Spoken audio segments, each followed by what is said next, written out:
Hello guys, welcome back to the channel. Today, we're diving into how to dropship on Etsy using Aliexpress in 2025. If you're looking for a low-cost way to start an online business, this method allows you to sell trending products without holding inventory. Let's break it down step by step. 1. Setting up your Etsy store. Head over to Etsy.com and create a seller account. Choose a niche that fits Etsy's marketplace, such as handmade style, personalized, or unique products. Fill out your store details, including a catchy name and a professional logo. 2. Finding products on Aliexpress. Go to Aliexpress.com and search for products that align with Etsy's audience. Look for high-rated suppliers, good reviews, and fast shipping options. Aliexpress standard shipping or e-packet.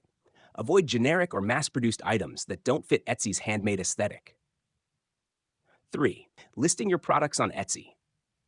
Once you've chosen a product, download high-quality images and rewrite the product description to make it more engaging. Set your pricing by factoring in AliExpress costs, Etsy fees, and profit margins.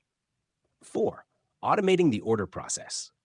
When you receive an order on Etsy, go to AliExpress and place the order with your customer's shipping details. You can use tools like DSers or AutoDS to automate this process and sync tracking updates. 5. Handling customer support. Since you're using AliExpress suppliers, provide accurate shipping estimates and keep customers informed. If issues arise, communicate with the supplier and offer quick solutions like refunds or replacements when necessary. 6. Scaling your business. As you start making sales, reinvest in Etsy ads, influencer marketing, and SEO to boost your visibility. Also, consider expanding into print-on-demand or digital downloads for more income streams. That's it. Etsy dropshipping with AliExpress is a great way to start an online business with minimal risk. Give it a try and let us know your experience. Don't forget to like and subscribe for more e-commerce tips. See you in the next one.